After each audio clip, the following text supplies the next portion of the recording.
The views expressed on this Turnbuckle Tabloid live stream or Turnbuckle Tabloid podcast episode do not reflect the views, thoughts, or opinions of the Rageworks brand, including the Rageworks Podcast Network, Rageworks content partners, advertisers, and affiliates. Viewer and listener discretion is advised. It's your boy Jada Red Santy, your host of Turnbuckle Tabloid, here to say thank you to you, the listener, for being a part of the 7 years of wrestling, babble, and all things ridiculous here at Turnbuckle Tabloid. The podcast has been here doing it big for so many years, and we appreciate every person who's subscribed and listened to the podcast each and every year. But I got something else for you guys. Yeah, we've been doing it up different this time of year. Starting to expand our wings a little bit more. We're hitting up the YouTubes, hitting up the Twitch, hitting up the TikToks. Yeah, boy, hitting up the IGs as well. We're doing live streams there, and I want you guys to be a part of it as well. It's going to be exclusive content there. So what you don't get on the podcast, you'll get on the live streams. So it'll be great if you guys like, subscribe, began following all those social media websites for Turnbuckle Tabloid, and believe me, you will not miss a thing. Catch us there.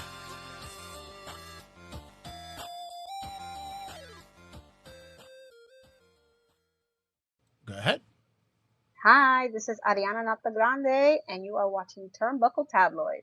5, 4, 3, 2, 1, 0. All engine running. Liftoff.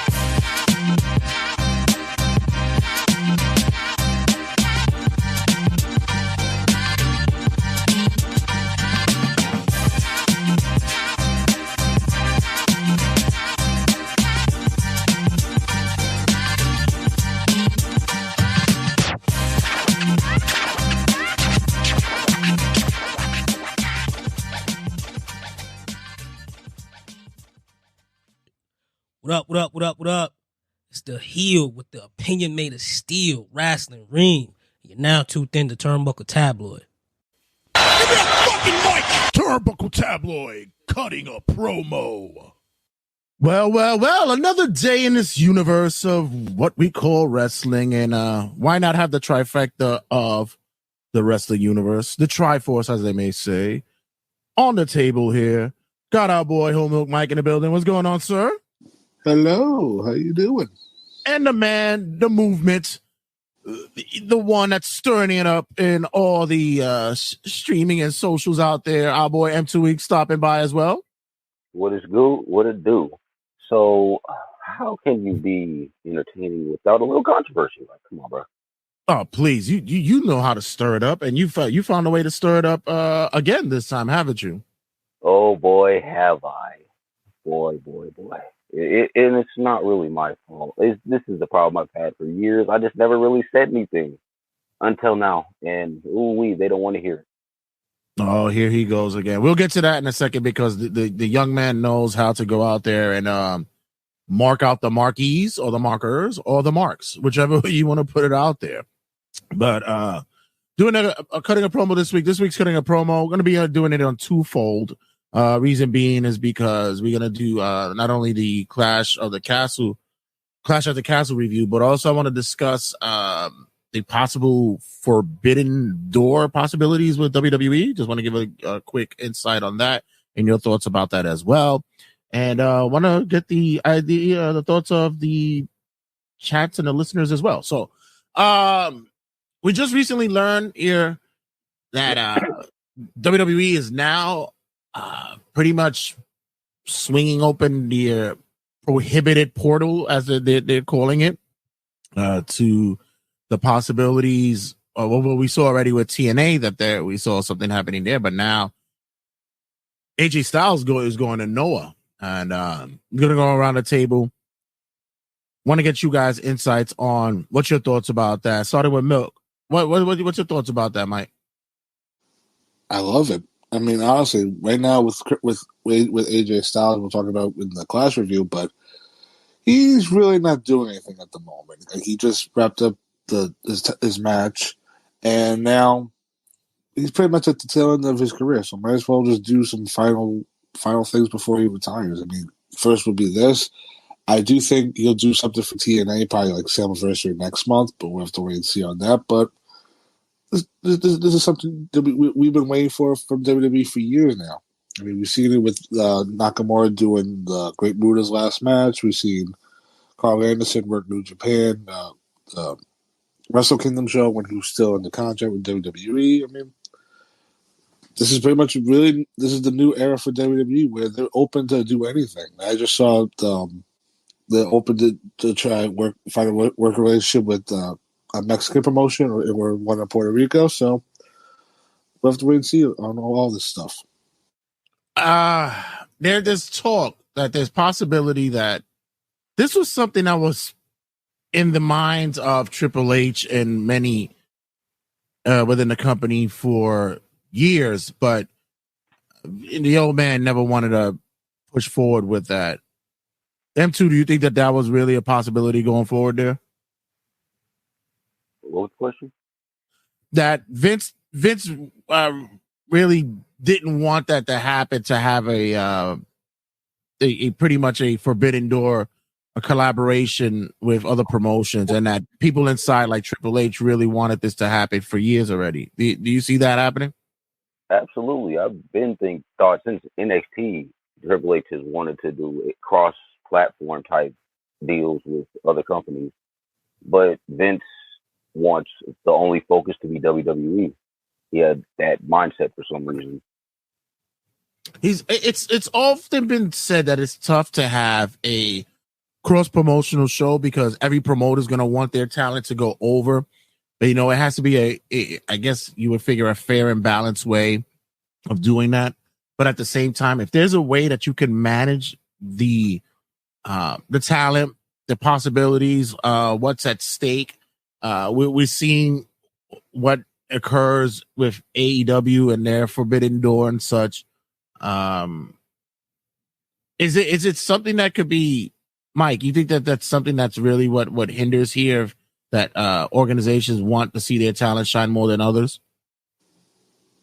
I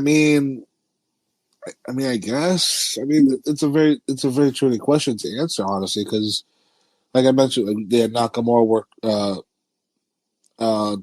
the Great Muda match, and he won. You had Charlie Dempsey work All Japan this year, and he lost. So it's like, I guess it's case by case depending on the talent, I would say. Yeah, like for the Muda match, I understand because that was his last hurrah. It was him retiring, so that could get over as well. We also could get the understanding of really showcasing your talent, but not making them look bad. I think the work can be done there. I thought a good evening, the mayor of Mookville, our boy Brenda Byrne is checking in right now. Of course, Wrestling Frankie's up in the building. What's good, gentlemen? I'm more with showcasing talent. The one thing that I could say about AEW is that they've been able to do that in these Forbidden Door matches, regardless of what you say about how the booking's done, or getting the wank fest off for dream matches. I wholeheartedly believe that you do get the bang out of your buck when you get these together in the Forbidden Door matches. Do you agree, M2? I'm saying, now, when you say that, who are you saying is really benefiting? Because if you're saying like the people that come in for AEW, like a New Japan, who benefited? The talent and the audience. I think that's pretty much that's what it's supposed to be catering to anyway. Like how? Well, it's the talent. Yeah, that's a payday. But as for the fans, what has AEW done to really promote the talent from New Japan? Well, they get their, like I said, on Collision. Like I said, they get their wank fest off of dream matches. They get their their collaborations. I mean, they all weren't dingers out the park, but at the same time, you did get your matches that you believe that you should get. You got your Zack Sabre Jr. versus Bryan Danielson matches. You got those. The market that's being the people that are being marketed to, should I say? So yeah, you're right. Yeah. So for me, I believe that when it comes to, let's say, the instance that's happening right now with AJ going to Noah. I believe this is also one of those things that the flexibility is there because the talent's been wanting to do that for some time as well. AJ is that kind of guy that wants to broaden those horizons. And it's also a marketing tool for WWE because they do want to tap into that Japanese audience as well. You agree, Mike? Oh, absolutely. I mean, remember, like, not for nothing, I think we're still waiting on a year ago when they were supposed to introduce NXT Europe. I'm still waiting. They haven't introduced it yet. I mean, I wanted to make a comment too about like what AEW does with New Japan. Have you noticed that the last two Forbidden Doors, they've taken the star talent?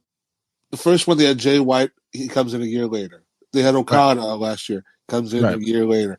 I mean, New Japan really doesn't have that many stars right now. So if I'm a New Japan fan, I'm kind of shitting myself. Maybe Zack Sabre Jr. is next to move on. So, I mean, look at this year's Forbidden Door and think, okay, which talent from New Japan are going to jump to AEW? I mean, also Will Ospreay, too. I mean, that's the biggest one, too. Off the ass for Zack Sabre Jr. Yeah, definitely. Bender Briz says Wankfest is one of my favorite personal favorite wrestling sayings. It's also to say that it helps with Triple H. It is also wrestling fans understands where AJ is coming from. Yeah, I mean, I think this is something that happens that's across the board that benefits the company from here on out, and especially when you're tapping into unknown, like not unknown, but lowly recognizable promotions that not many wrestling fans would know about, especially those who are just WWE fans. You know, when you go to unknown, when you go, you think him going back to TNA is ridiculous. I don't really. It's like his best work has been in W. I can't even say this with a straight face. Of course, I want to see him back in TNA. That's where he started. Right. That's like the original. Like I believe back in like 2020, 2021, I did like a fantasy draft on my TikTok page, and I was like, send AJ to TNA. I've been wanting them to go back. They need him. Well, not anymore. They're doing way better now. Like, but early TNA, they needed the GOAT back. And he wasn't really doing anything in WWE. They weren't gonna. We knew they weren't gonna do anything with him. So I was like, send him back to TNA. I'd go crazy for that. No, it's logical. It is logical because, you know, if he's gonna go through his I guess his last hurrah, as you may say, you believe he's gonna go through his retirement tour. If he's embarking in that. Why not have him touch grass with all the promotions that he's worked with before, or even promotions that he's never worked with before? Yeah, and think about this for Triple H's case. Think about this. I'm sorry. I'm sorry. I just wanted to mention for Triple H's case, for as much as like we give him his flowers for some of his booking, there's also a thing too where we can see who he likes to push and who he doesn't want to push. I mean, I'm not saying AJ Styles is one of those people, but the guys that he wants to push now get a chance if a guy like AJ goes overseas. Like if like certain people did other promotions, like you know what I mean. Like AJ could go over to Japan, and then like a guy like Dijak could get a shot on the main roster or give some TV time. Like or a random person that the person Triple H likes. You really pushing that Dijak? I'm telling you, boy, you going so hard for that Dijak. Don't sleep on Dijak. Thank you. I'm not.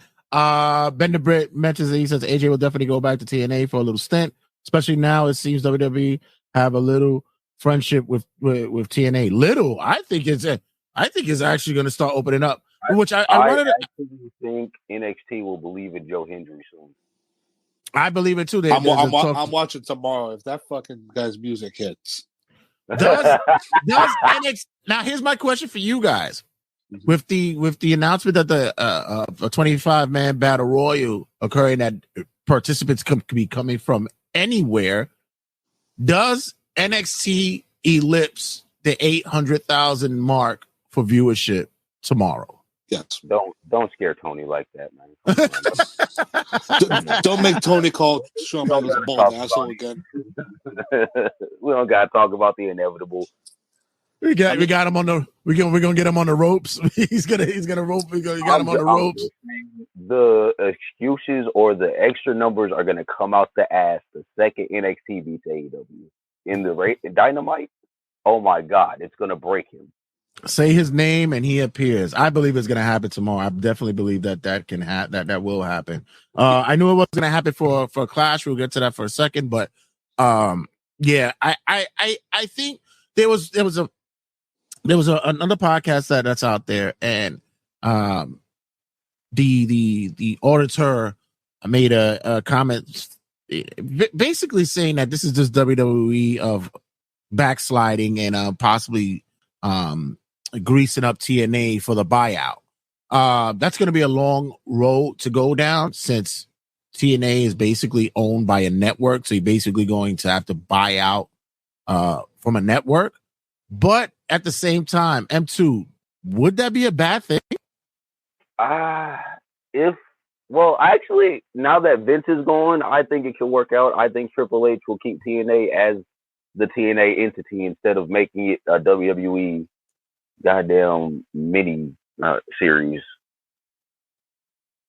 Mike, like W was. Mike, can it happen? Is it possible? Well, anything's possible. But do you believe that this is something that's going on?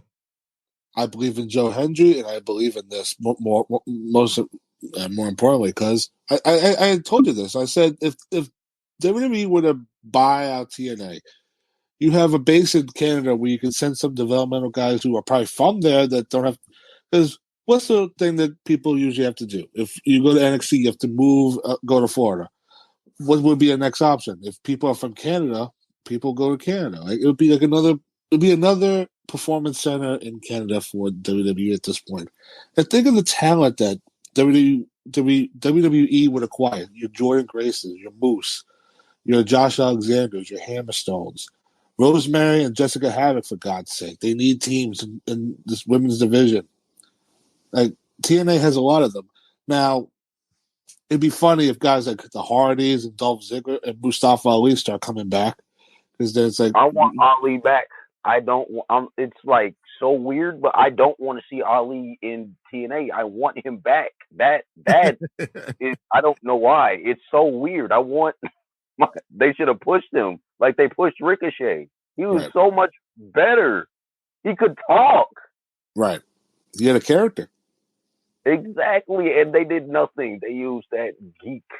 I mean, listen, if they do an NXT, I believe they're going to do an NXT versus TNA Worlds Collide show for when AEW goes to Wembley. And I was telling my inner circle about this. Imagine if they announced the venue as the Hammerstein Ballroom. Oh, people would lose their minds. Oh man, Brenda Britt says, wouldn't mind seeing TNA women roster in WWE. They got a great women's roster. For me, one of the best in wrestling at the moment. I mean, yeah, it's exactly. It's I don't mind. Like we saw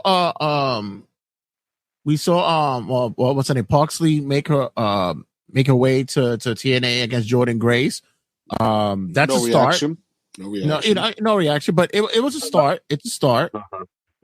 I mean, you gotta start from somewhere, right? I mean, she did get involved. Jordan Grace shows up. Holy shit, it's her. Taylor Paxley shows up. Oh, her. Yeah, I said it's a start. You gotta start slowly when it comes to TNA. The one time I actually hoped for fucking Natalia. The one fucking time. I did too. I actually wanted that to happen. I wanted to see that occur as well. That's the thing. That's what WWE should start doing. They should just start because I know they want moves. I know they do, but they got to give you an equal trade. They have people they're not using. Like, you want moves, we want Karrion Kross. That could work. What is what's other promotions that and let's not even think about AEW because that's nowhere down the line. But like, what other places? Because we saw WWE get involved with Bloodsport. We saw that. What other places that you could see them having some other relationships with? I mean, AAA off the top of my head. I was gonna say it, but at the same time, not gonna say it. Like, that's a maybe-ish thing. I was thinking, I like to see maybe some guys from the CMLL go that way.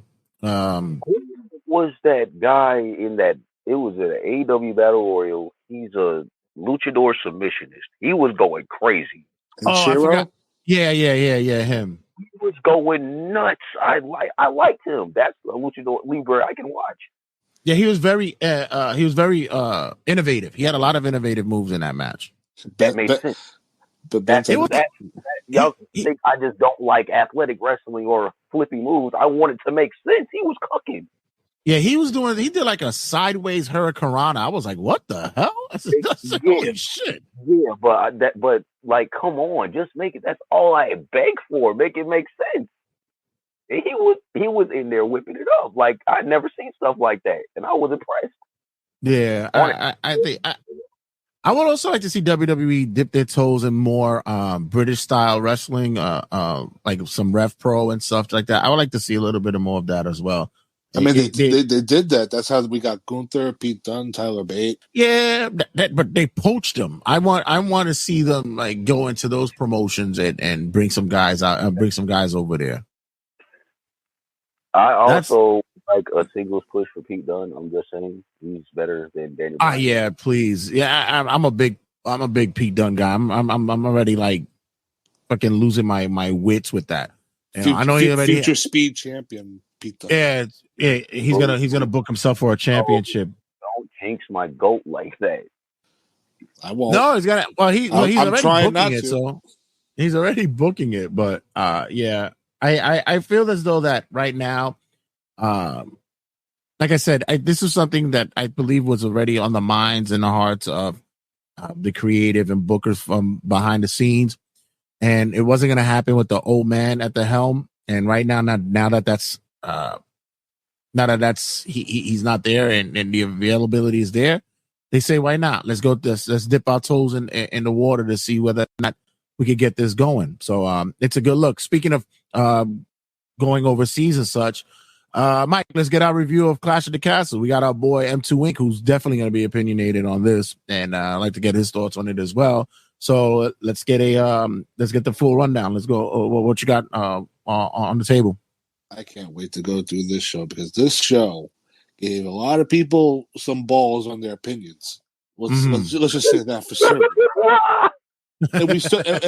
And it all starts with the fucking opener. We open with the WWE Undisputed Championship. I'm gonna keep saying it. Why is it undisputed if there's two titles? Do you even know what undisputed means anymore? Undisputed title. Cody Rhodes defends against AJ Styles in an I Quit match. By the way, Brenda Britt says I haven't seen it. Just seen the results, and it was at Download. I was at Download Festival. Spoiler alert! Spoiler alert! So, M2, how did y'all enjoy Superman coming back from the Abomination or whatever? I know it wasn't. Okay, so M2, the match itself. Your thoughts? As I just said, anime ass coming back. Just trimmed the Hulk up. Knew it was coming. But Cody's, it was decent in spots when they were wrestling, but then I don't like the going all over the arena in the fight walk. Like, come on, bro. I've seen it too much. First, like 5 minutes of the match, me went to the crowd. I was like, "Wow, that's a record." By the way, was that a botch with the writing on the? The show started. The overlay. The rope. The ref telling AJ check the rope, and he starts shaking the top rope. So that was a sign of things to come for the whole night. And then Cody Rhodes in the ring, and then the champion nameplate came up and said title holder. Yeah, it seems as though that they were ready to have a black cloud over this show one way or another. But did Kevin Dunn sneak in the truck? Yeah, right. To me, I was talking to it was funny because I can say this.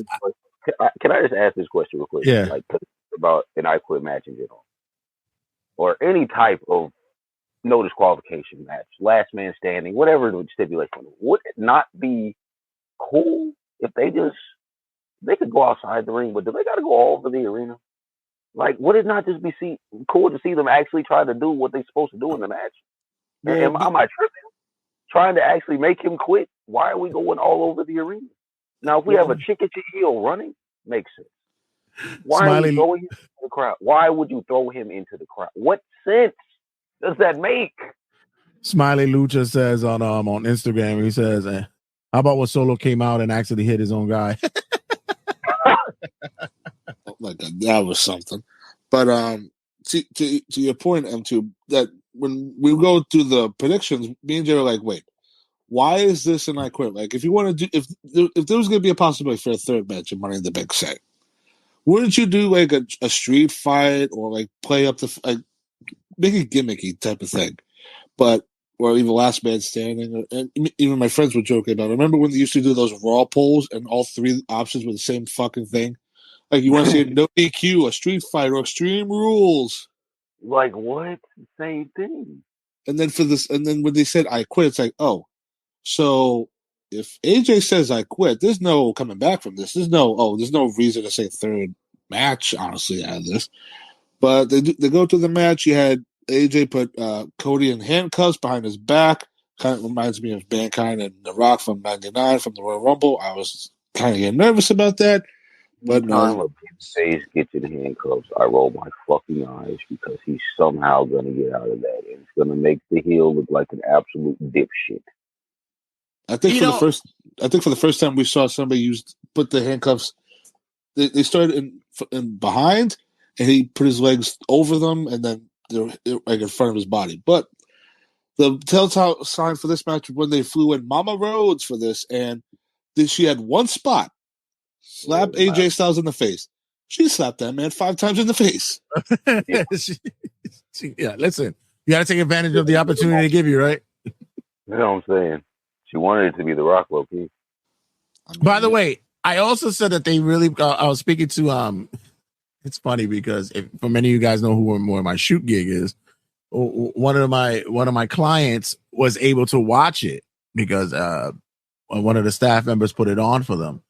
And the client was like, you know, it was a great, because the client said it reminded him of Southern style wrestling. And I said, okay, I could see that. He said one of the best parts was the AJ takes the chain, wraps it around the forearm, is ready to do the springboard, and Cody throws a chair. And I said, to be honest with you, I really think that they're trying to prove that WWE is like 2K24 now. Like, I really think that they're doing like that to show that they can have that comparison. My guy. Huh? That's what I be saying. I don't want a video game match. I want something unique. Yeah, I really wanted them to believe it. Because honestly, let me tell you something. If I got an opportunity to throw a fucking chair at somebody, I'm going to do it. I don't give a shit what you say. I'll do it. But I mean, can we also talk about the fact how Cody looked at his brother Dustin on Wednesday and saw his blade job and said, anything you can do, I can do better. So, right. So Cody gets a blade job in this match. As we joked about, they went 5 minutes into the crowd.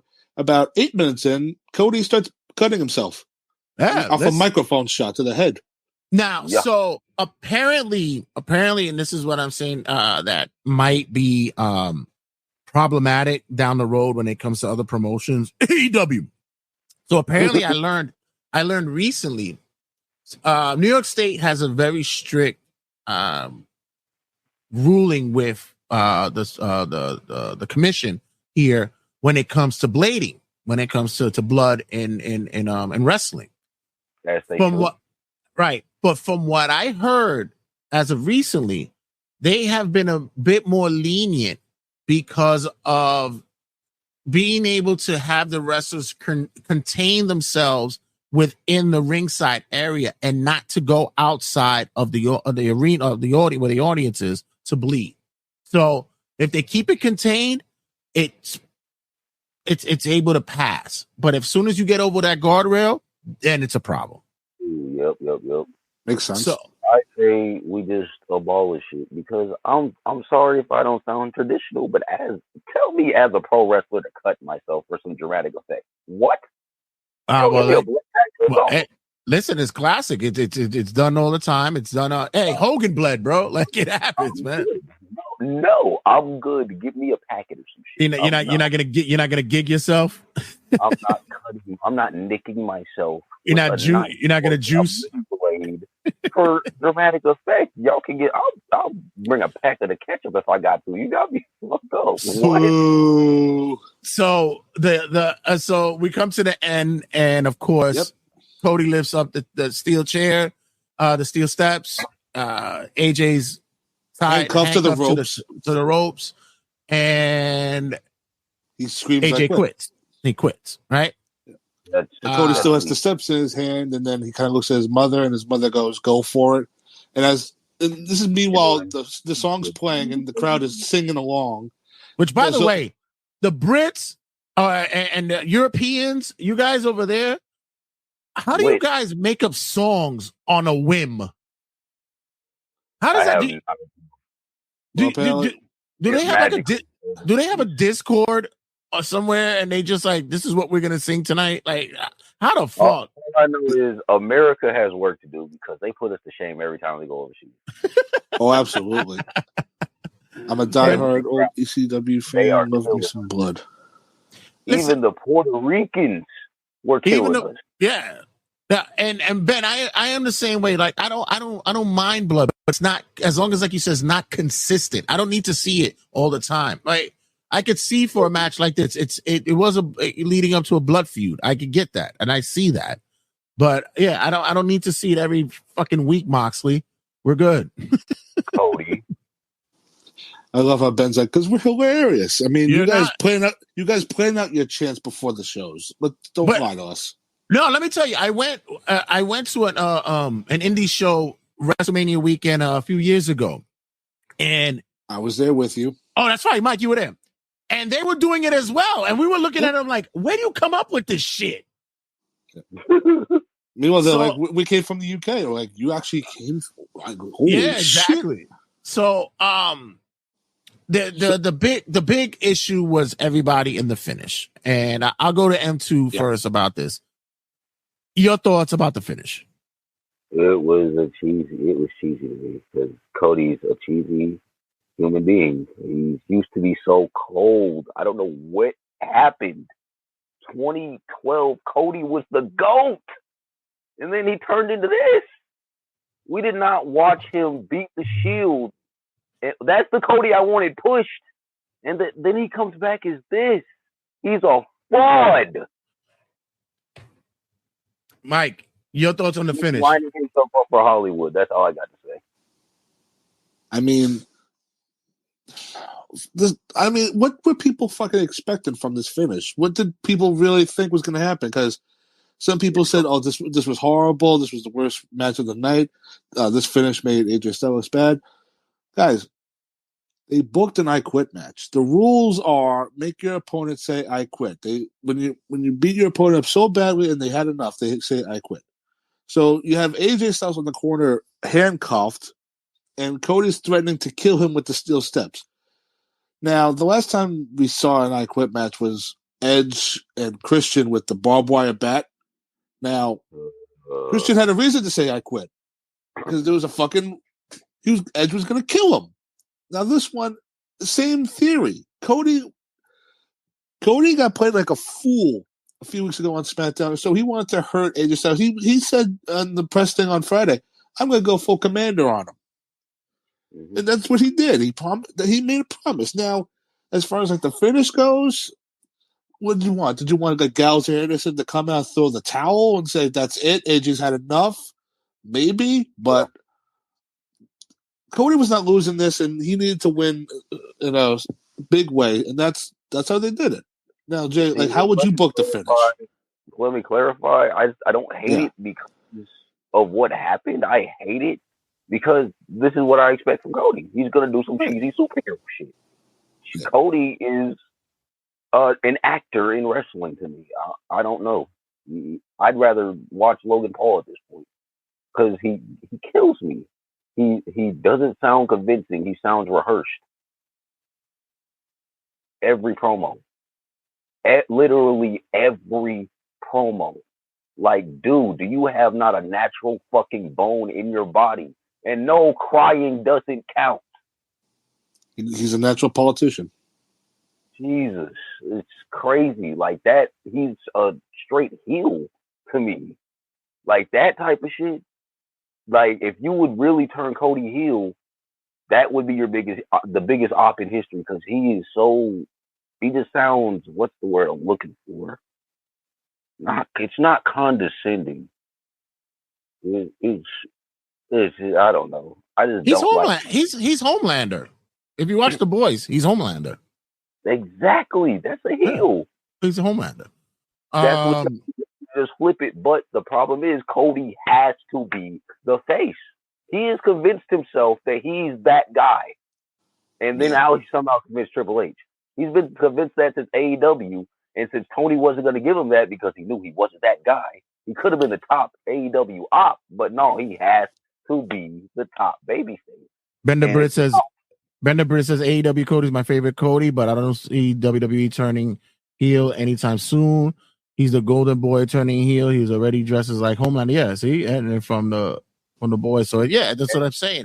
So on that OG Cody Rhodes, when was he always on top?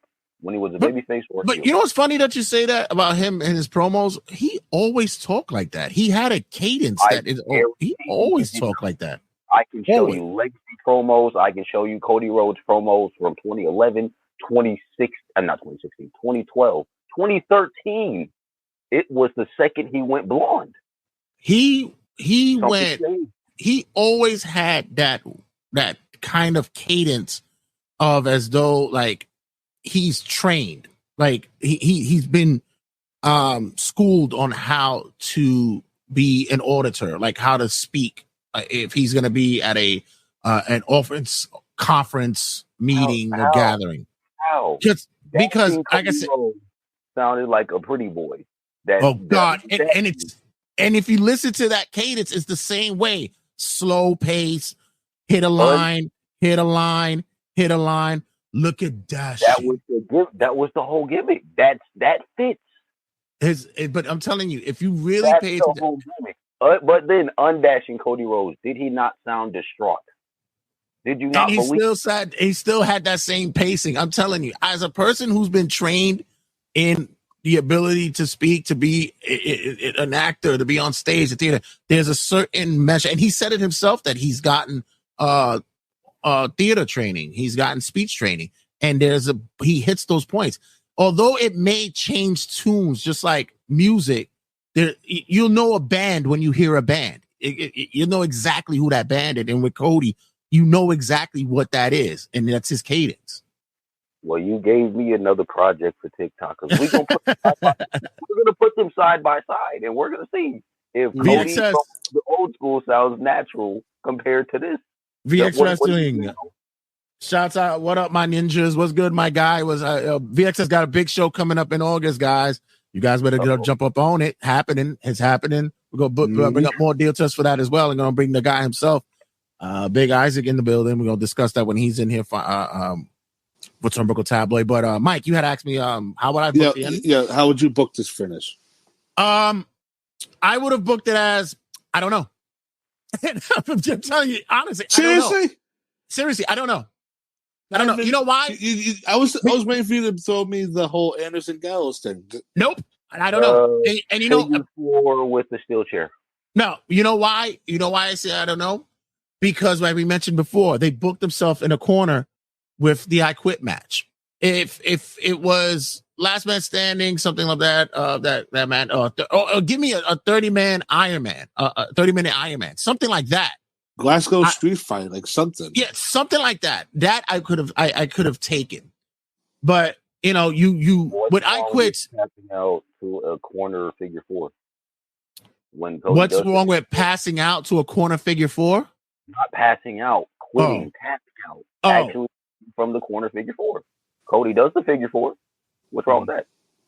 Well, like I said, to me, an I Quit match I would not have had for this. I don't see it.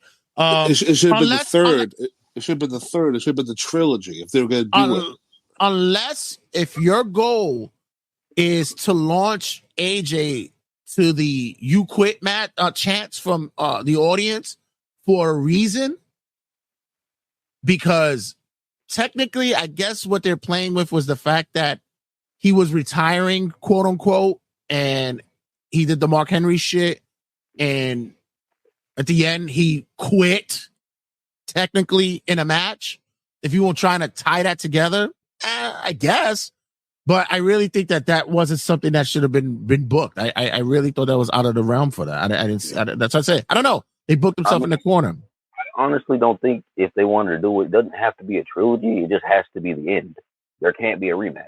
Well, you just got to end right now. You just got it, and the end because after we saw afterwards, we had or AJ Styles versus Cody. There shouldn't be. I mean, there could possibly be, but there's like AJ Styles versus Cody Rhodes is done.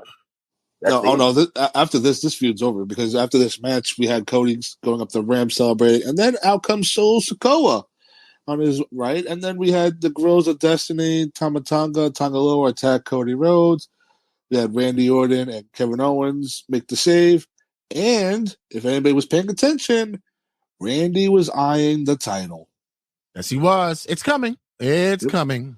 So more than likely for the next pay-per-view, we're probably going to get a 6-man tag, which you know what? Cody's been defending this belt. He defended against AJ twice and Logan Paul once. So, I mean, and we already know probably what SummerSlam. Now, do we actually know what match would you rather prefer? Them do Randy and Cody at SummerSlam or Cody and Solo? Randy and Cody. Yeah. That's the SummerSlam platform. I think later on down the line we're gonna see the whole bloodline thing come to the surface with Cody. That's the big play there. Right now, like I said, just throw, whatever feuds we could get to tie up some long-standing history, especially with Randy and Cody with their legacy connection. We could see that happening. I see Randy and Solo at SummerSlam if they want Roman back by SummerSlam. Right. Yeah, I think Roman's on his way back by SummerSlam, honestly. Or I can see a situation next month where the Bloodline loses, and then you have Solo threatening to kill Paul Heyman again, and then once he's about to hit him with the Samoan Spike, Roman's music plays, and then he comes out and confronts them. Blah blah blah. That could be something for the Canadian crowd. Now here's my question to you guys. We want Roman chants. Hilarious. We want Roman chants. At first there was a plan, and now it's organic. Is it because of the quote unquote heat that this version of the bloodline is getting? No, or is it because Roman? Is it because they naturally miss Roman? Yeah, Roman what?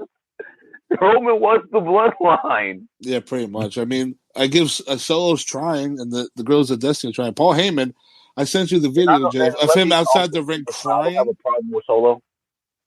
He's doing what he's got to do. He's not the best, but he's not. He's trying. That's all you can ask of him. I mean, if the thing is, two people could rather have Jacob Fatu over Solo Sikoa, but Solo's in the position he's in now, and I mean the company's getting behind him, and I don't know what it is. I think his promos need more work, but he's in this spot until Roman comes back, and then when the new year comes back, when the new year comes in, The Rock comes back, because then Solo's probably just going to be in the background of all this bullshit. Cody's going to be a champion for a long time because they got to get Cody versus The Rock, and that's got to be for the title, which makes absolutely no fucking sense. I don't think so either. I don't think that really solidifies booking at that point right now. It's not necessary. But at the same time, the big feud is going to be getting that bloodline match at Survivor Series for the the cage match. Roman's family with the Usos and Pai Fatu against Solo and the Tongans. Yeah. Did you guys hear about the War Games match? Did you guys hear what did they trademark? For Hikuleo's new name, Tala Tonga? Yeah. I mean, he is a Tonga. Yeah, he is a Tonga. Because he's tall. Tala, and wow. Tongaloa. I mean, what's wrong with Hikuleo? Tala and Tonga. You got to use it for when he leaves out. I guess. That's wild. I mean, Coming soon, Tonga and Jacob Fatu. I mean, Marco on Instagram, he says Solo is not good on the mic. I mean, okay, but he's not supposed to. He's like really the enforcer. I mean, you're really not supposed to. Keep him short, keep him to the point, and that's it. You know. When he was remember early days. Remember early days of Brock Lesnar. We used to be like, why is he even talking? Now you found out that he had a personality. He was like, oh shit, all right, where did that come from? Brock in the F5 shirt wasn't that bad. Oh please, Brock has moments. That's his thing. Like he has his moments. That's what I'm saying. He had his moments. He wasn't like, he was a little. His voice didn't match his face a lot, and he was cheesy. After 6 months, they took Paul Heyman away from him. Then he had to talk all the time, and they was like, oh, this is not good. Right. But next up, we can't dwell on this first match. Yeah. Next up, we had Alba Fire and Isla Dawn versus Shayna Baszler and Zoe Stark versus Jade Cargill and Bianca Belair. Woof. Well, first off, when you saw Jade's face, she had like that black makeup on her face. I was like, okay, you're determined to do something today. Oof. I mean, it was fine until she decided to do one move too many, and that was a springboard. And like I said in the first match, when they're checking the top rope, maybe it was loose. I don't know, but she jumped up and then fell. My opinion, shouldn't even be doing that spot. I mean, honestly, I don't think that's her spot. She couldn't jump over the rope and do a clothesline. Why do you have to jump on top of them? Like, you're not Io Sky. You're not like these high flyers. You're Jade Cargill. Stick to what you know. They just want to stress that she's athletic. She's too tall for that, ain't she? Even Bianca don't do that. Yeah, I think. Well, Bianca was, as we say that, Bianca was doing like 450s off the top rope in this match, but then but not springboards. I don't know. Maybe she in early NXT days, but the other bad spot in this match that even the announcers couldn't ignore was the fact when Shayna had Jade in the Kirifuda clutch, Jade starts tapping. Now I really think maybe Shayna had it on too tight, and she's trying to tell her like ease up. But even the referee was like, "Stop tapping," and then Jade stopped tapping. Well, there is a discussion, and I didn't get to look at the match again, but there is a discussion saying that during that match, there's a possibility that Jade might have been a little stiff with her kicks to Shayna during the match. Oh, so that was a receipt? And that was her receipt, like telling her, bitch, slow down. By trying to choke her for real. They are wasting my black-hearted queen, bro. I had to watch her lose just so a chick could twirl. Like, what? Yeah, so they do that. I was so mad, bro. She could have ate her in 5 seconds. Oh, Jade, who would eat who up? Jade eat up Shayna? No, I think he's saying Shayna. I think he's saying that Shayna would eat up Jade. Shayna would definitely eat up Jade. But I was talking about a whole different match. I was talking about that NXT Underground BS she had to go through. That's a different discussion. But we had what Marco goes. Marco says Jade's bot. Jade may botch a lot, but they're like the Legion of Doom. I mean, Michael Cole had like the Road Warriors. Michael had this thing where like Bianca had like spikes in her hair and her braid, and Michael Cole's like, "Oh, she's paying a tribute to the Legion of Doom." I'm like, "Why? What? What's going on here?" But we get to this. We get Bender Britt says Shayna went sexy star on Jade. Oh God, no. She didn't, because it would have been ended badly. The Legion of Poon. Oh my God! I'm moving on. So we had Isla Dawn. We had back on track, guys. Back on track. Isla hit Jade with a German suplex, pinned Shayna Baszler, and Isla Dawn and Alba Fire won the tag titles in their homeland. Yeah, somebody had to get it. Now that was a pop. Yeah, somebody had to get it that night, because down the line we already know it was gonna be iffy down the line. They couldn't. I'm just gonna clap for that one now, because I've never hated somebody that I've loved so much. Right. They couldn't have all 4 Scotts on this show, so 2 of them had to win something on this damn show. Right. Next up. Yeah. Touching moment. They had flowers, other stuff. The family was there, and it was a big moment for Alba, who recently lost her mother. Triple H had to emphasize that's the reason we didn't give the belts, because of hard work. All right, I mean, it could be 50-50, but fucking whatever you say, Paul. Next match. Okay, this was match of the night for me. Sami Zayn versus Chad Gable for the Intercontinental Championship. It's all right, M2. Let it out. Let it go. Let it go, M2. Let personal feelings go. I know it was a good match, but let me just say this. This is why I hate this. Now I don't want to see it. I don't want to see Chad become an Intercontinental Champion after this. You're a 3-time loser. Why? What? Wait. Mike, explain to him your thoughts about what's happening here. This match was done perfectly in the ring and done perfectly outside the ring, because the storytelling they did alone with Otis and Maxine Dupree. You had the spot where Chad puts Sami on the ropes. Maxine grabs the title. She's contemplating hitting him with the belt, and then she doesn't. Chad goes out, yells in her face. Otis steps in between, blah, blah, blah. And then we had Sami on the barricade, get caught in a ankle lock. Chad rolls, Sami rolls through, and Chad gives a chop block to Maxine Dupree, who's in a fucking boot. And then Otis sees this. He gets so pissed off. He just has enough. He doesn't hit Chad, but instead he opts to take Maxine to the back, get her checked out. And then we had the finish where Chad gets hit with the hula kick. 1, 2, 3. Sami retains. Your thoughts about what's the big build-up for this, Mike? On Monday tonight, we're definitely seeing Chad try to discipline Otis, and that discipline is in the form of the Creed brothers. You don't like that, M2? You don't like the fact that there's a possibility that the Creeds might be involved in it coming soon? M2 went to sleep. He's upset about Chad Gable. We're losing him. By the way, the match was phenomenal. I really thought it was a lot of great connection with chain wrestling.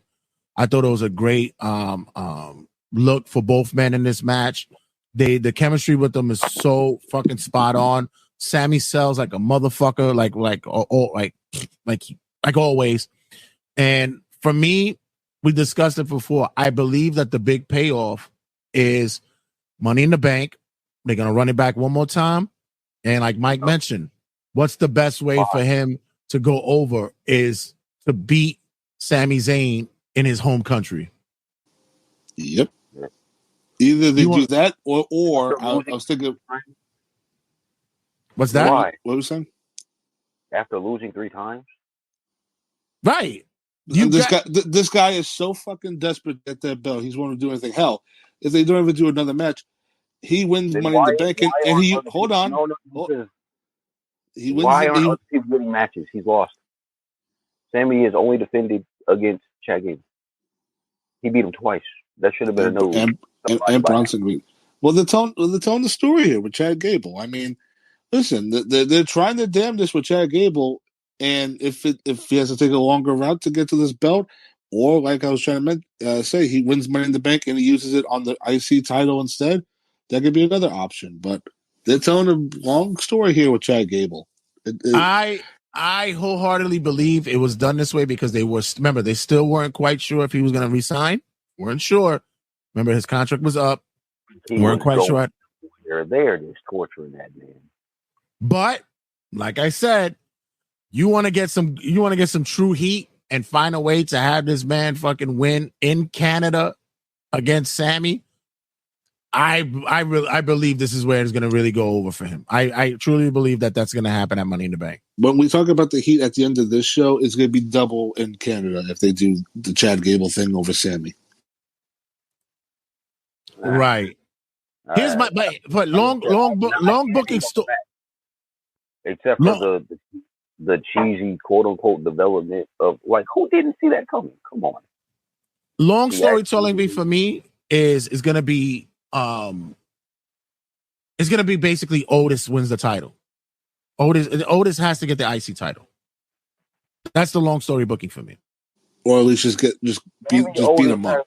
Close to beating Chad, but no. Yeah. I believe that he'll take it. He'll take it from Chad. Yeah. No.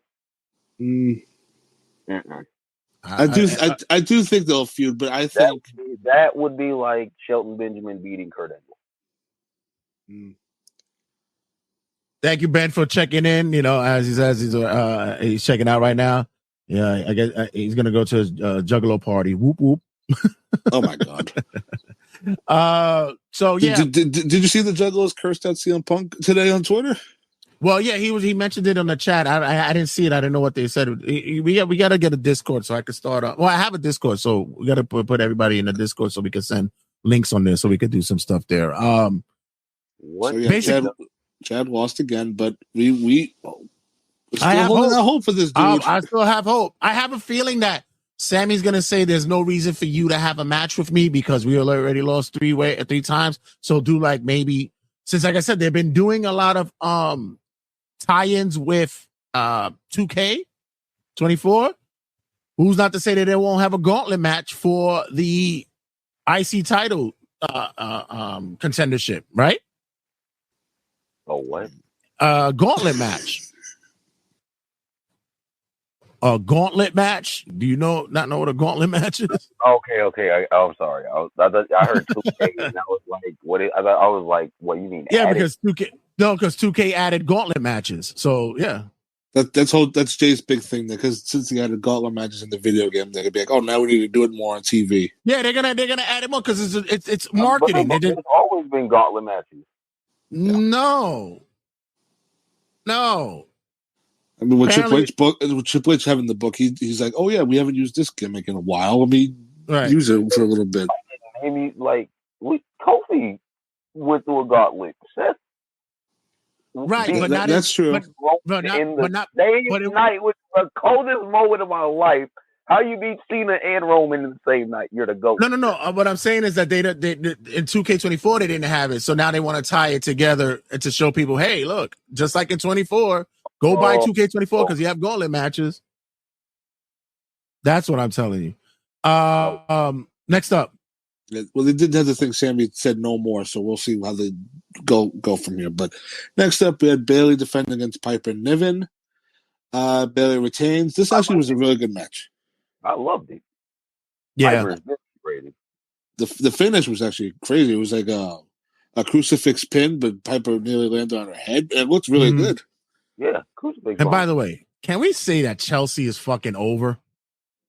Chelsea nearly fell out of her fucking outfit. Even with the mask on, she almost fell out of her outfit. Oh. What was the good props up to Chelsea. I mean, more skin was about to come out of here than when she exposed her tits at GCW. On purpose, mind you. This is why we need my boy Zach back. She needs her husband. Eventually. I think right now she's over on her own. The crowd is really behind her. And I said earlier, you know, her and Carmella have like that pretty kind of similar thing going on. But I like the whole Karen kind of thing with her. I want to speak to the manager kind of thing. I like that. And, you know, with Carmella basically looks like she's not going to be coming back for a long time, if ever. Yeah. I think that Chelsea could slide right into that slot and be that kind of the gimmick and that work, and she'll be fucking over. Yeah. I'm feeling weird about this Bayley run because I knew going in that she was not going to be cheered. She wasn't the hometown girl, but Piper got a good reaction. But it's just Bayley's character. Like, has it really changed since she won the Rumble? I mean, she's still calling herself the role model. Her music is not really like her music sucks outright. Would you say M2? She's just not a heel role model anymore. Yeah, but she's still doing there's nothing she's changed though. She's still the same. Yeah, but you know, you say music-wise, music sucks for everybody across the board anyway. They really Bayley's just the worst. But but the in-ring stuff is fine. Get written in my face back before Broken Dreams. Forget that bagpipe, whatever it's called, that Drew McIntyre has. I need my Broken Dreams back. I thought that they was gonna do it tonight, but they didn't. I thought they had the perfect spot to do it there. I think it's just not gonna happen. I think Jim Jones is asking too much for it or some shit. I don't know what's going on. Probably. I mean, it's a good thing we got shameful thing lobster head back. I mean, I'm happy for that. In my face, that's crazy. But we can't. I don't know. It must be a budget thing, kid. At the end, I thought it was a really good match between Piper and Bailey. This is the spot that I wanted for Piper for a long time. I'm very happy that she's getting in. I hope later on down the line, they start recognizing how really good she is in the ring and how fucking solid she is as a worker. They gave Nia the Queen of the Ring and a world title run. Piper deserves the world. Right. I mean, did you guys read about the story for Piper that she pretty much went to Triple H and Triple H was like, let me guess, Scotland? She's like, yeah. He goes, we're working on it. Like, at least Triple H understood that what she was going to ask. So I mean, good. Props to Triple H. She gave Piper this chance. Right. Lastly, what we got? We got our main event. We had Drew McIntyre challenging Damian Priest for the World Heavyweight title. Before we talk about the match, did you guys notice anything with the crowd meter, the loud meter, how significantly louder it got as when that shit popped on the screen? The crowd was loud, but it felt like they just turned the volume up on the broadcast. It felt louder. I thought it was a good look. I thought it was a good aesthetic to use. I think it was cool. They use it for certain football games and such like that, so I like that. To make it louder than it was already. I mean, yeah. I mean, why not? They want to get that feeling that they had when they were in England. So in France. So it's a good tester. I mean, M2, what do you think? It's WWE. They like to pipe in whenever they. I'm not saying it couldn't happen that the crowd couldn't be that loud, but also WWE would definitely do something like that. It just sounded like they definitely turned the volume up a little louder than usual. I think they wanted it to go over 100, and it just was like staying at like 95. I mean, they did do it for a second, and then went all down. But anyway, this match. Holy shit, this match was really good. Let's just get it out of the way first. The fucking Damian Priest going for his tope dive outside. And I've seen too many failed videos where people try to jump like barricades, all this shit, and their leg gets caught and their body goes forward, the leg snaps. That's what I initially thought fucking happened here. I thought Damian Priest broke his fucking leg here. It looked horrible. But he is fine. Thank God. Thank God. The one thing I could say about, because a lot of people have said and complained about the WWE ropes because they're actual ropes. They're just taped up, but they're actual ropes. It was best that the ropes are like that, because if they were the cable with the rubber over it, it probably would have been worse. This leg would have been out of the fucking socket. Right. So with this, at least when he got tangled, it was able to cinch up his body and he wouldn't go over, and he would have, thankfully he didn't go and hit his fucking head on the floor. Absolutely. At the same time, you were worried about that he was legitimately injured, and that motherfucker sold that shit. Sold it so beautiful. So well.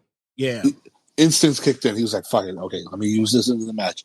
I loved when he was hanging too, that Drew basically, like, the rest trying to like, Drew, get him out of the ropes. He was like, no, let him sit there for a little bit. And then fucking he goes, wait a minute, I need to win the title. Get him out. Thanks, Ben. Right moves. I'm in my bath right now listening to Turnbuckle Tabloid. By the way, it should be, that's the way I should be listened to. Whoa. Thanks, Ben.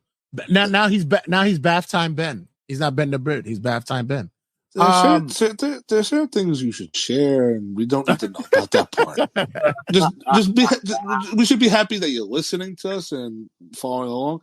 We don't need to know what's in the tub. He's naked. We talking about half naked men. Moving on. So, I'm gonna need him to type in a no Diddy. So moving on. This match, and this is the reason why, and I know a lot of people were having issues with why they gave Damian the belt, why he has the title run that he has now. And people were going to say that this was a transitioning match because they figured that in his home country, Drew would win the belt. It'd have been a crazy pop or whatever. The funny thing is, the transitioning matches Like at SummerSlam, people. time with Right. Roman. Right. But this is the reason why they are such a fan of Damian Priest, is because of his ability to work, his ability to, if things happen on the fly, he knows he has that wrestling instinct to make those changes. You start telling Drew, hey, work the leg now, after that spot, work the leg, able to sell, know the pacing. Both these men fucking killed it, especially when Damian is knowing that he has to use that leg to kick, and he did it twice, and he sold it off that he was in pain and such. Drew is a constant professional as well. This was probably like one of my better matches for Drew this year, and this was the best Damian Priest match so far too. Right. I think aside from the match with Bad Bunny, this was a good outing for Damian Priest as well. Right. That abomination. What are you talking about? The backlash? When that little rapper kept up with that big ass beast Damian Priest. Oh, you're insane. We're not having this conversation. We're not. But I'll give Damian credit too, because he did Razor's Edge and he was still selling the foot. He was like, I'll stand on one leg and throw this motherfucker. But then we had Drew hitting Claymore out of nowhere. Then we get to the ending where the referee is knocked outside the ring. Drew hits a Claymore. He motions to the back, send the ref. We don't see it. The camera goes, he pans out. We pan back into behind the referee. The ref counts 1, 2, stops. Drew this was fucking awesome. Drew looked at him, and then we see it's CM Punk doing the whole meme that Drew made fun of him for his WrestleMania dreams. He did the exact same pose. Give him the 2 fingers. That storytelling. So, oh my God. I was shout out to Kicking It with the Keith. We were chatting during the whole Clash of the Castle, and he goes, "Can you imagine if CM Punk was one of the bagpipers?" I would have been like, that would have been funny too. That would have been possible. That could have been possible. But I love stabs him in the head with the fucking bagpipe. I loved that what WWE's doing now is where they're showing you the behind the scenes of what's going on. So if you went on their Twitters or they went on their show, the socials, they showed you where Punk saw that it happened, that the referee went out, and he took the moment and said, "Go get me a shirt. Get me a shirt. Go." Like he went after Jessica Carter. Was like, "Give me a shirt." She was like, "Now take it off." He goes, "Hold on. Do you have an extra one?" Yeah, right. You have an extra one? And then they grabbed the shirt and ran to Gorilla and then ran out. The camera angles too, Jay. If this was Kevin Dunn, we would have seen Punk's face right away. They made sure to show his ass first, and then once Drew realized what the fuck's going on, right? Then we see Punk's face, that fucking shit-eating grin. He did the pose with the 2 fingers, like in the meme, and then you have Drew confront him, and then Punk kicked him straight in the balls. South of Heaven chokeslam, 1, 2, 3. Damian Priest retains, and Scotland goes nuts. M2, were you surprised at how over Punk is in Scotland? Yes, I didn't expect nobody to be chanting CM Punk, especially after costing Drew, but he's still over. There were people in the aisle that were hugging him. That's what I'm saying. Right. There were signs. They had shirts. Like members of the crowd is crazy. Like, come on, he just cost Drew. I think he was. I was going nuts. I ain't gonna lie. I've never hated / loved CM Punk for such a genius act. But I want Drew to win so bad. Yeah, I think he was like the 3rd highest merch seller for them in Scotland. Ben, for us here in the States at 2 in the Eastern Standard Time for New York, we had it at 2:00. So. He said what time was it over? But basically by 6. Oh, over for us? Yeah, it was like 5. No, actually, it was around like 5. Like 5:30. Yeah. It was so funny because once Punk went up the ramp and like started going to the crowd, there were still people going like, "Fuck you, take a picture." Yeah, exactly. Yeah. And the best was you had Wade Barrett because like, they had the camera shot of, like the pinfall, and you see Barrett. He threw his pen on the table, and then like afterwards, after the show, he was like, "I demand CM Punk get fired. That piece of shit. I love ruined the special event. He ruined it for Drew." And the best was Punk at the media scrum because he grabbed donuts. He wore a opposing country's jersey and I loved. And Jay sent this to me too. He goes, "Fuck your Hell in a Cell idea," because somebody asked him, "Oh, would you and Drew in a Hell in a Cell be good for a first match?" He goes, "Don't fancy book here. Don't fancy book over here. We don't do that shit." He said, "Thankfully that you're not the booker here."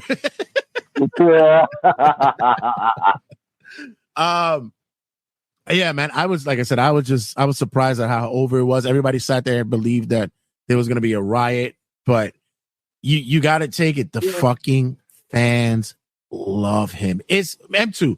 Is this rivalry growing, or is probably the best rivalry in wrestling right now? They booed Samantha Irvin. It's definitely the best rivalry in wrestling because you know it makes it so much sweeter, so much more sweet. It's literally Triple H showing Tony Khan what he missed.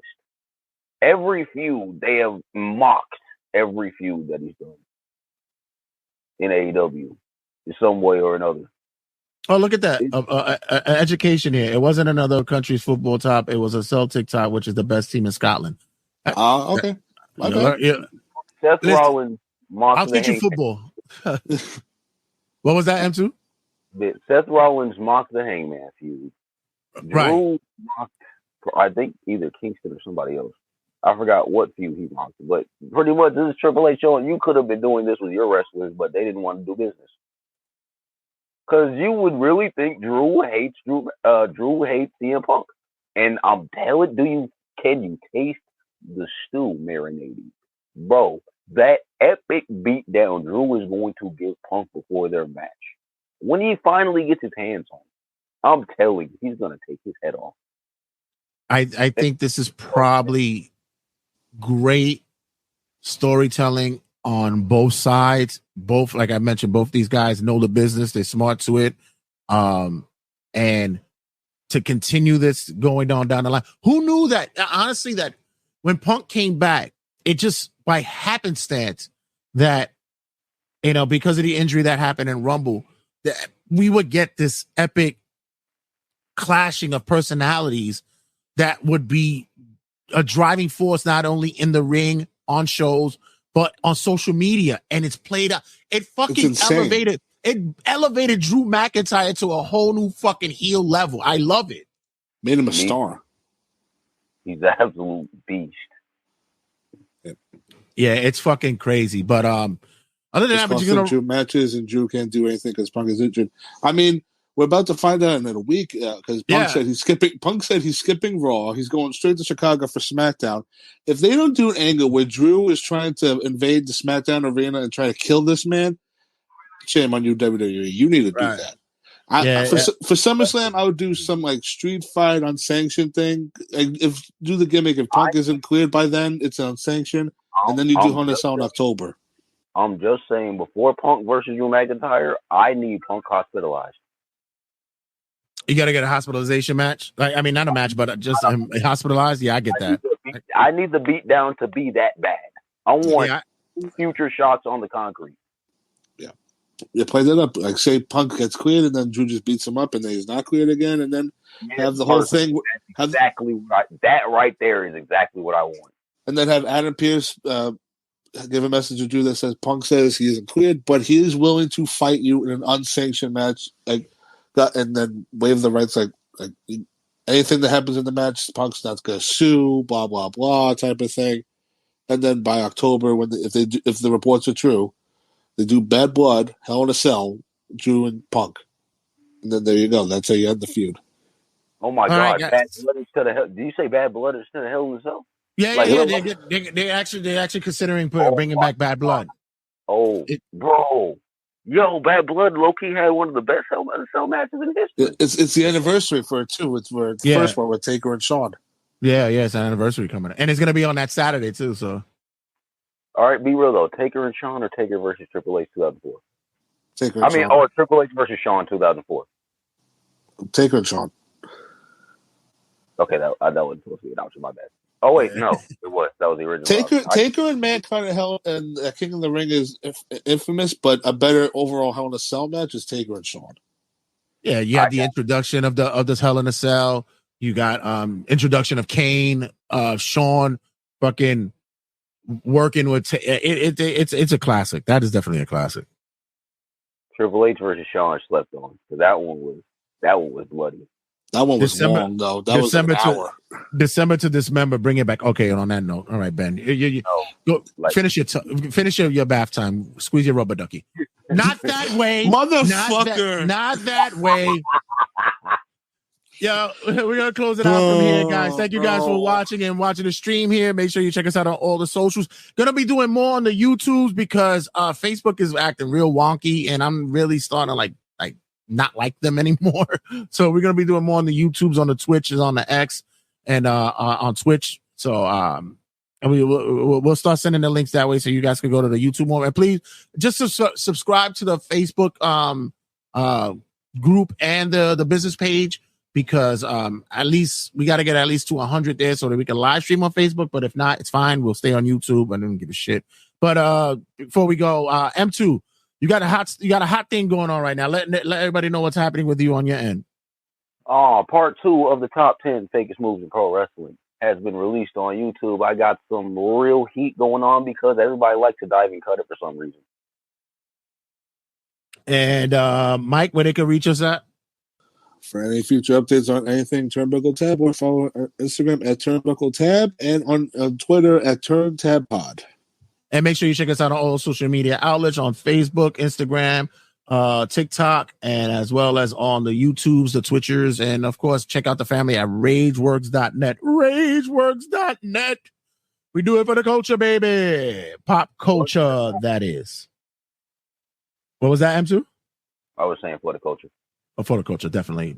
But follow, subscribe, be a part of the vibe at Turnbuckle Tabloid. And on that note, guys, as always, love you guys. Thank you guys for checking in, and going to close it out here. And of course, I got to hit out the outro because some people know when we're done. So we're out of here, guys. Later. Hey, this is Casey Armstrong. You're listening to Turnbuckle Tabloid. Nice. It's Wrestling Rundown with Jay Santy. Live from New York, it's Turnbuckle Tabloid.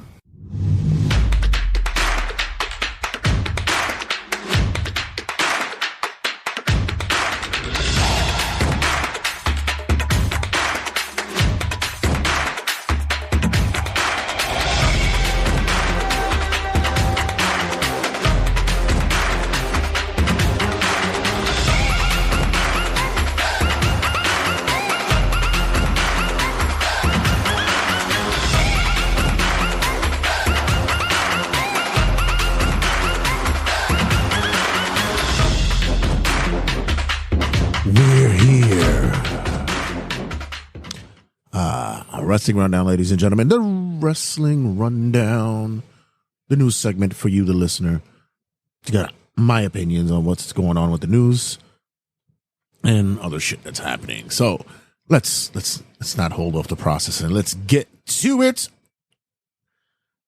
Andrade unhappy with WWE. Pretty much there was some talks about he may not be happy with what's going on with his direction of his gimmick and the work, and then poof, wins the Speed Championship on the X Speed show. Congratulations to him. And listen, you just got there.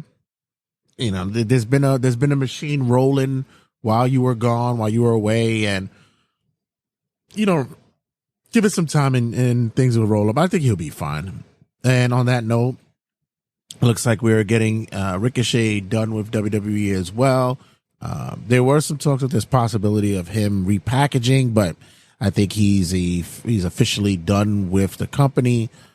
I've said it earlier. I get it. You know, the man is athletic, talented, high flyer. I mean, we've seen matches after matches where he's done phenomenal, exceptional stuff in the ring. And I mean, jaw dropping, eye opening maneuvers, reversals, counters, and such. He's gifted. He's an amazing guy. We've watched him for years. But in WWE, it just seems like he's just there for now. And, you know, charismatically, he's just not gravitating to the audience. There's no upswing with his promos or giving him the opportunity to cut a promo. Maybe he's not there at the moment. So I could see him going and spreading his wings elsewhere. I know everybody's automatically go-to is AEW, but for me, I think he would actually be a bigger star in AEW. I think that'll be a bigger spot for him. I believe that he has in TNA, sorry. I believe he has a bigger spot in TNA. TNA is a better place for him. I think that there he'll be able to help generate more of an open connection or a flowing connection with the audience. And there's some guys in there that he could have some great matches with Josh Alexander, Mustafa Ali, Joe Henry if he wanted to. I mean, there's some guys that you can have a really good rivalries with. And I believe that there's some who want to see him in AEW, but for me, I don't see it. And hey, who knows if he's in TNA?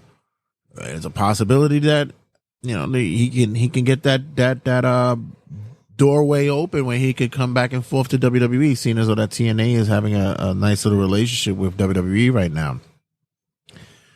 Speaking of signings and possible releases, it looks as though Chad Gable is going to stay with WWE. Seems as though he's signed in an extensive contract with the company. He better, because after what happened this past Monday Night Raw, we'll talk about that in a second. Dax Harwood out on injury. FTR gets hit with the injury bug again, this time with Dax Harwood. It sucks because we know that these guys put their bodies on the line, but especially in this climate here, with AEW, it just seems like they're doing a little bit way too much than they should be doing.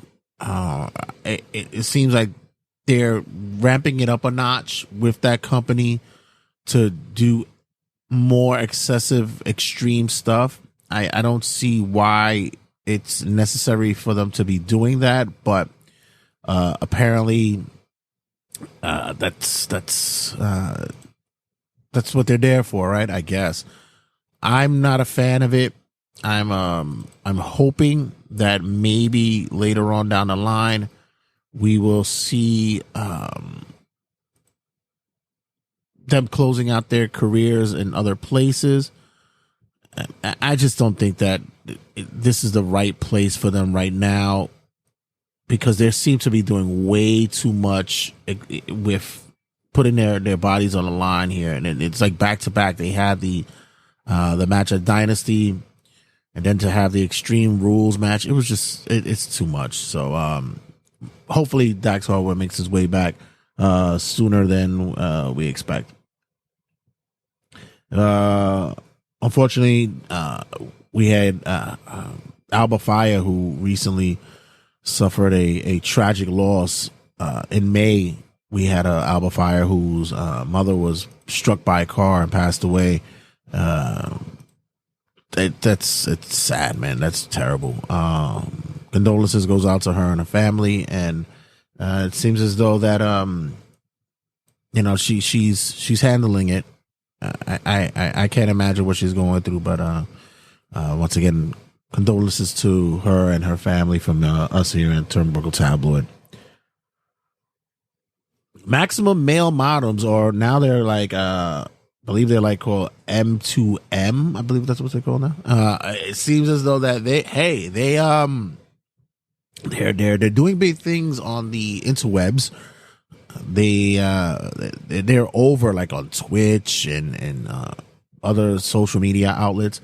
They're doing some good stuff there, and it's transitioning over to other promotions. And this past week on Collision, they were backstage. Looks like they were possibly getting some looks to join the company. Maybe.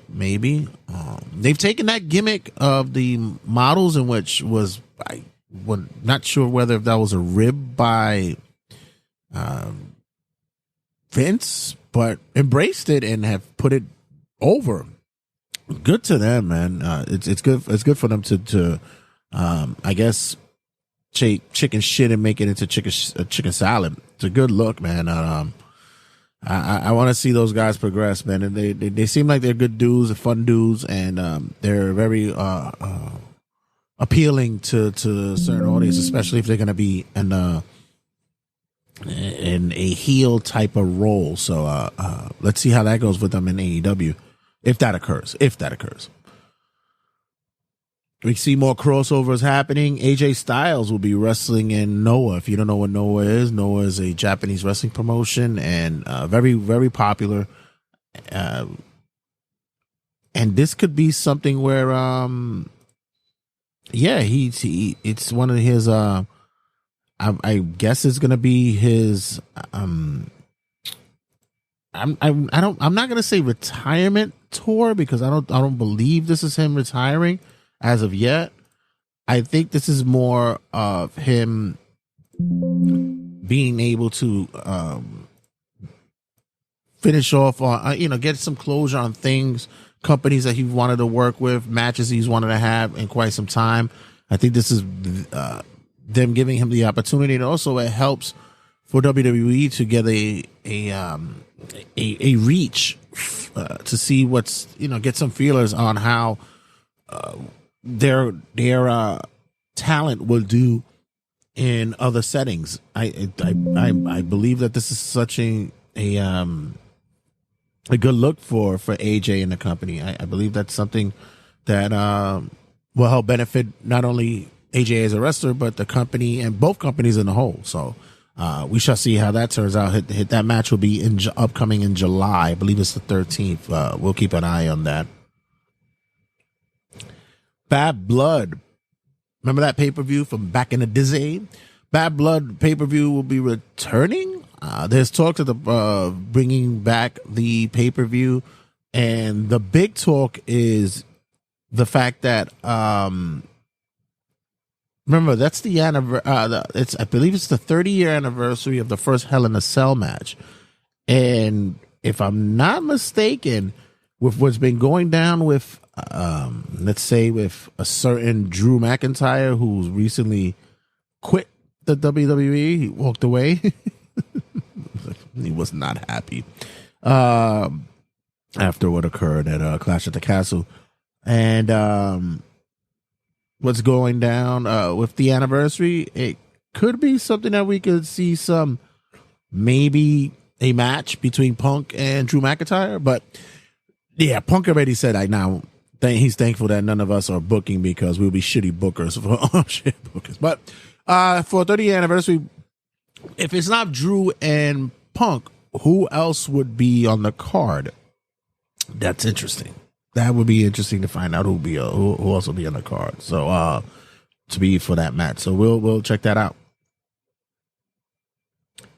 Sami Zayn seems to be unhappy with the current setup for the PLEs.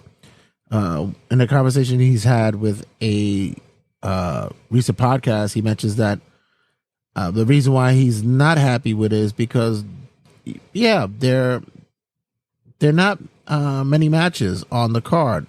It's when you get the PLEs, there's only pretty much 5 matches that are set there, and it doesn't give the opportunity to flesh out a lot of storylines that are occurring to get some kind of closure. And he understands it. He gets it. He mentions what he says, and I'm paraphrasing. He says he gets it. You're getting quality over quantity, but at the same time, it's not. It doesn't keep it conducive to keeping the attention of the fan base when you're trying to continue or bring something of somewhat of a closure to a storyline. For me, I've enjoyed the minimizing of the matches. I also think that it gives more of an extension to certain storylines when it's done properly, because you think about it like checkpoints, like, depending on what's the long stories, like, of course, Cody and Damian Priest right now, they're basically checkpoints in their storyline. For others, like we saw recently, with Chad Gable and Sami Zayn's match, it was almost basically saying, yeah, this is where we get off. This is the last, the blow off here. I think that there's the good and the bad of having five matches PLEs, but for me, I've been on a high with it because the show seems a bit more compact with great quality matches, and you're able to really gain a sense of what the wrestling is like, rather than just sitting there and watching just an extensive match card. It's also to say that, if you have 5 matches, you can minimize the fact of some not being as great. If you have 9 matches on a PLE and 4 of them sucks, it kind of throws off the balance of the pay-per-view. Where if you have 5 and you can say 4 out of 5 matches are good, you can say, hey, this is a pretty good pay-per-view. So, or PLE. So I'm more of a fan of the smaller pay-per-views. I want to see what they're going to do with how Money in the Bank is going to be, because you have 2 major ladder matches, and I'm wondering if they're only going to squeeze in 3 matches in there as well, which is probably going to be 2 championship matches and another storyline match. So we shall see there. And that'll lead us to the main event, ladies and gentlemen. Main event this week, we just had the debut. It was a long time coming, believe me. We were waiting for a while for it, but we were waiting for the debut of the Wyatt Sick6, and I love the way that it's spelled for 6, SICK with the number 6 at the end. And it's a lot of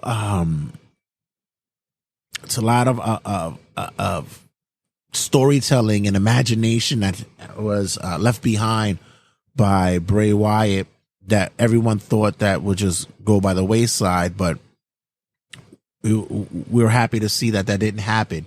We're happy to see that WWE did not let his vision die and bringing it to the forefront. This past Monday Night Raw, we saw at the end destruction, chaos, possible murder of individuals. And I say that laughing, jokingly, because it's like, yeah, a lot of the stuff we saw was basically illegal. It's criminal. But, in pro wrestling, you have to escape that kind of mentality of realizing that, yeah, certain things are just not really for you to take too serious. Although the Chad Gable gunshot to the head looking thing kind of looked weird. Maybe he was bludgeoned. We'll take that. I don't know. But in any case, which by the way, there's been reports that they're writing off Chad Gable for a while, keep him off TV so that when the opportunity comes back for him to come back into the IC title run, he'll possibly come back with what I've been anticipating for the longest, is with the Creed brothers and such. So hopefully that occurs. And also,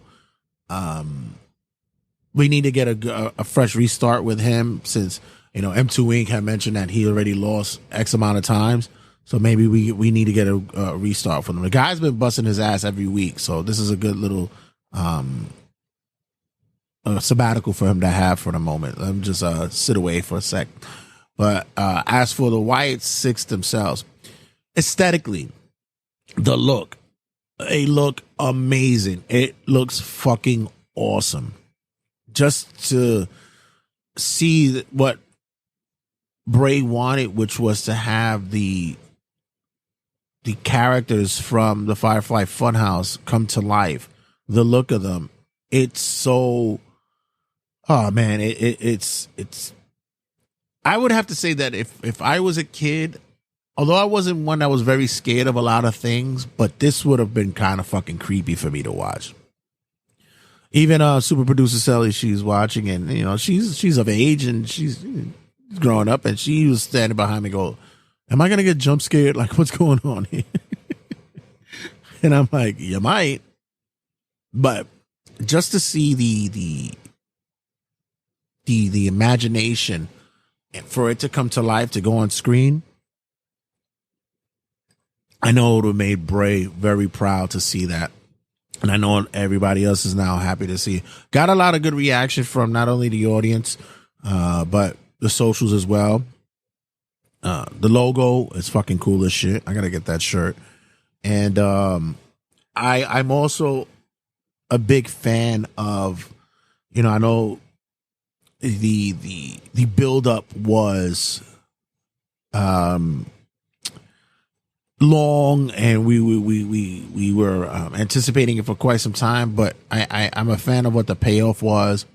I love how it connected with the Jey Uso finish for his match, with his lighting of the arena, and then all of a sudden we clicked over and we saw the door open. Abby came crawling out, Abby being Nikki Cross, and her directing the cameraman to see what lay waste in the back. Good to see Eric Rowan coming back. He's Ramblin' Rabbit. Joe Gacy is Huskus.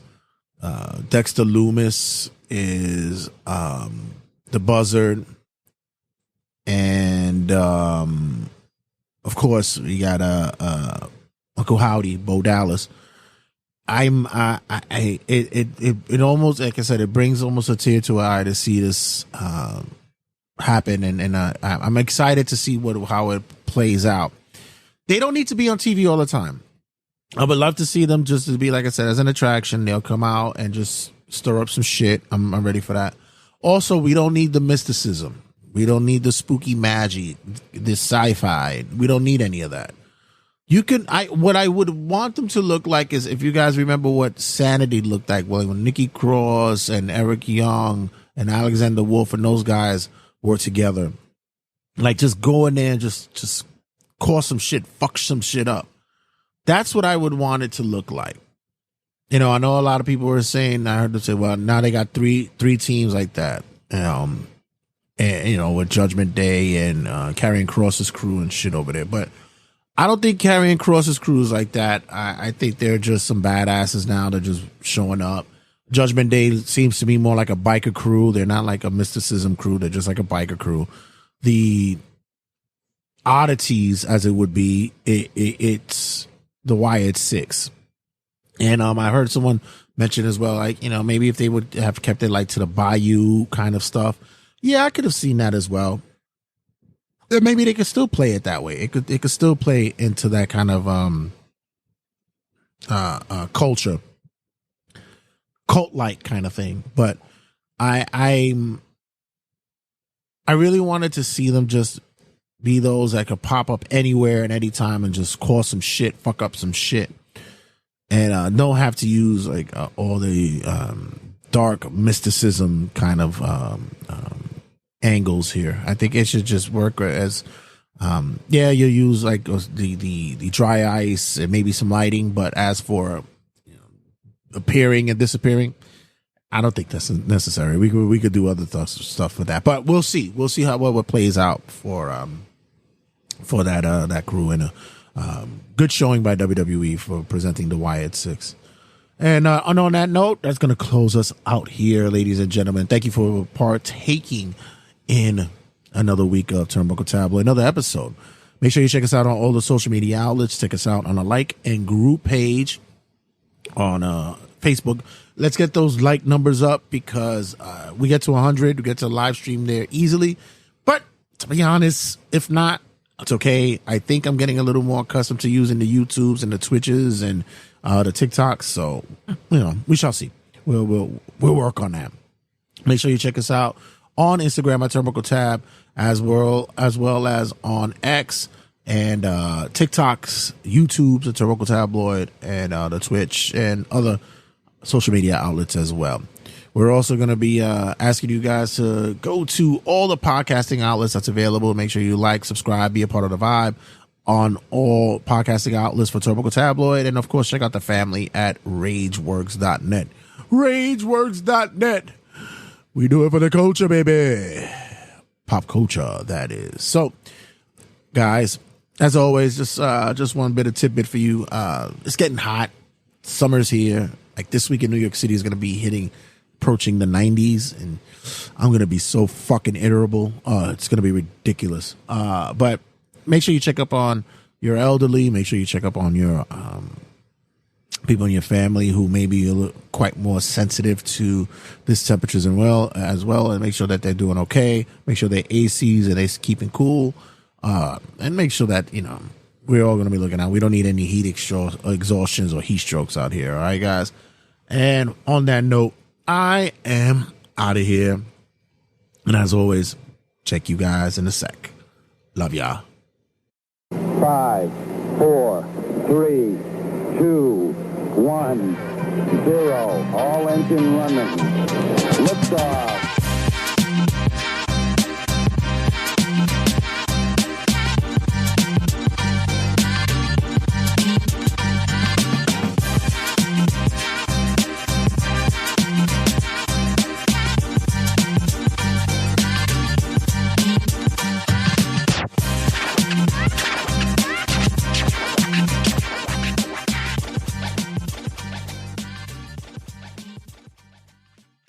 Turnbuckle Tabloid.